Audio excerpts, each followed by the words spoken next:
തിരുവനന്തപുരം വർക്കലയിൽ പെൺകുട്ടിയെ ട്രെയിനിൽ നിന്ന് തള്ളിയിട്ടത് കൊലപ്പെടുത്തണം എന്ന ഉദ്ദേശത്തോടെയാണെന്ന് എഫ്ഐആർ പറയുന്നു. വഴിമാറി കൊടുക്കാത്തതാണ് പ്രകോപനത്തിന് കാരണമായത്. എഫ്ഐആറിന്റെ പകർപ്പ് 24-ന്. യുവതിയെ തള്ളിയിട്ട മദ്യപനെതിരെ വധശ്രമത്തിന് പോലീസ് കേസെടുത്തു. തിരുവനന്തപുരം മെഡിക്കൽ കോളേജ് ആശുപത്രിയിൽ ചികിത്സയിൽ കഴിയുന്ന പെൺകുട്ടിയെ മൾട്ടി സ്പെഷ്യാലിറ്റി ബ്ലോക്കിലേക്ക് ഇപ്പോൾ മാറ്റിയിട്ടുണ്ട്. അമ്മയുടെ സഹോദരിയുടെ വീട്ടിലേക്കാണ് ശ്രീകുട്ടി പോയതെന്നും ആക്രമണ വിവരം വാർത്തകളിലൂടെയാണ് അറിഞ്ഞതെന്നും മുത്തശ്ശി ഗിരിജ പറഞ്ഞു. എന്നിട്ട് മെനിങ്ങന്ന് രാവിലെയാണ് ഇവിടെ നിന്ന് തിരുവനന്തപുരത്ത് പോയത്. കുഞ്ഞമ്മേരെ വീട്ടിൽ പോയിട്ട് ഇന്നലെ പോയ വഴിയാവാ ഇത് സംഭവിച്ചത്. ആരോ ട്രെയിനിൽ നിന്ന് തവിട്ടിയിട്ടെന്ന് ന്യൂസ് വഴി ഞാൻ കണ്ട്. എനിക്കറിയാൻ വയ്യ മക്കളെ, എനിക്ക് അറിയാൻ വയ്യ. എന്റെ പൊന്നെ എന്നടുത്ത് ചോദിക്കണ്ട, എനിക്കറിയാൻ വയ്യ എന്റെ പൊന്നു മക്കളെ. വീട്ടിൽ പോകും അമ്മമ്മ എന്ന് പറഞ്ഞിട്ടേ പോയത്. കുഞ്ഞമ്മേരോടെ പോണം. തിരുവനന്തപുരത്തെ മെഡിക്കൽ കോളേജ് ആശുപത്രിയിലെ ചികിത്സയിൽ കഴിയുകയാണ് ഇപ്പോൾ മേഘന. ഇപ്പോൾ ഈ പെൺകുട്ടി 19-കാരിയായ പെൺകുട്ടി ഇന്നലെ രാത്രി 8:30 മണിയോടെയാണ് വർക്കലയിൽ വെച്ച ഒരു മദ്യപൻ, ഈ വെള്ളറിലെ മദ്യപൻ തള്ളിയിട്ടത്. ശ്രീകുട്ടി എന്നാണ് ഇവരുടെ പേര്. എന്തായാലും സങ്കടകരമായ വാർത്തയാണ്. എന്തായാലും അവരുടെ ആരോഗ്യനില തൃപ്തികരമായി തുടരുന്നു എന്നാണ് ഇപ്പോൾ ലഭിക്കുന്ന വാർത്ത.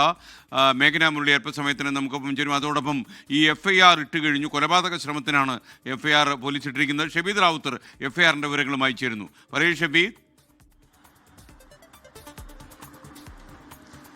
ഇക്കാര്യത്തിൽ തമ്പാനൂർ റെയിൽവേ പോലീസ് രജിസ്റ്റർ ചെയ്ത എഫ്ഐആറിന്റെ വിവരങ്ങളാണ്. അതിന്റെ പകർപ്പാണ് ഇപ്പോൾ പുറത്തു വന്നിരിക്കുന്നത്. ആ പകർപ്പിൽ പറയുന്നത് വളരെ പ്രധാനപ്പെട്ട ചില കാര്യങ്ങളാണ്. അതിൽ തന്നെ പറയുന്നു, അതായത് ഇയാൾക്ക് കൊലപ്പെടുത്തണം, സുരേഷ് കുമാറിനെ കൊലപ്പെടുത്തണം എന്നുള്ള ഉദ്ദേശത്തോടു കൂടിയാണ് ശ്രീകുട്ടിയെ ആ ട്രെയിനിൽ നിന്ന് പുറത്തേക്ക് വലിച്ചെറിഞ്ഞത് എന്നുള്ള കാര്യം എഫ്ഐആറിൽ പറയുന്നുണ്ട്. അതിന്റെ അടിസ്ഥാനത്തിലാണ് BNS 109 അടിസ്ഥാനത്തിൽ വധശ്രമം ഉൾപ്പെടെയുള്ള വകുപ്പുകൾ ചുമത്തിയതെന്നാണ് പോലീസിന്റെ എഫ്ഐആറിലെ കണ്ടെത്തൽ. മാത്രമല്ല പോലീസ് പറയുന്നത്, കേരള എക്സ്പ്രസിൽ യാത്ര ചെയ്ത് വരികയായിരുന്ന ആവലാധിക്കാരി എന്ന് പറഞ്ഞാൽ ഈ ശ്രീകുട്ടിയുടെ സുഹൃത്തായിട്ടുള്ള അർച്ചനയാണ്. അർച്ചനയുടെ മൊഴി അടിസ്ഥാനത്തിലാണ് പോലീസ് ഇപ്പോൾ കേസ് എടുത്തിട്ടുള്ളത്.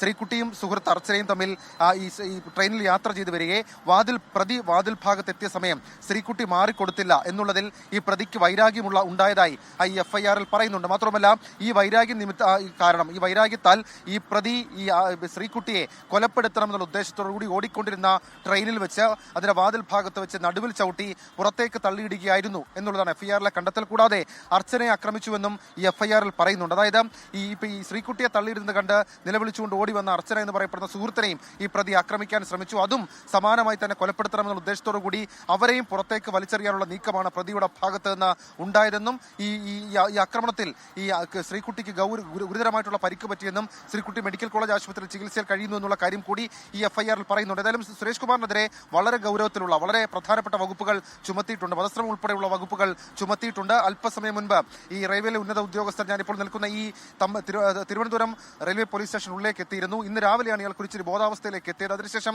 വിശദമായ ചോദ്യം ചെയ്യലടക്കമുണ്ടാകും. ഉച്ചയ്ക്ക് ശേഷമായിരിക്കും ഇയാളെ കോടതിയിൽ ഹാജരാക്കുക എന്ന വിവരം കൂടി ഇപ്പോൾ റെയിൽവേ പോലീസിൽ നിന്ന് നമുക്ക് ലഭിക്കുന്നുണ്ട്.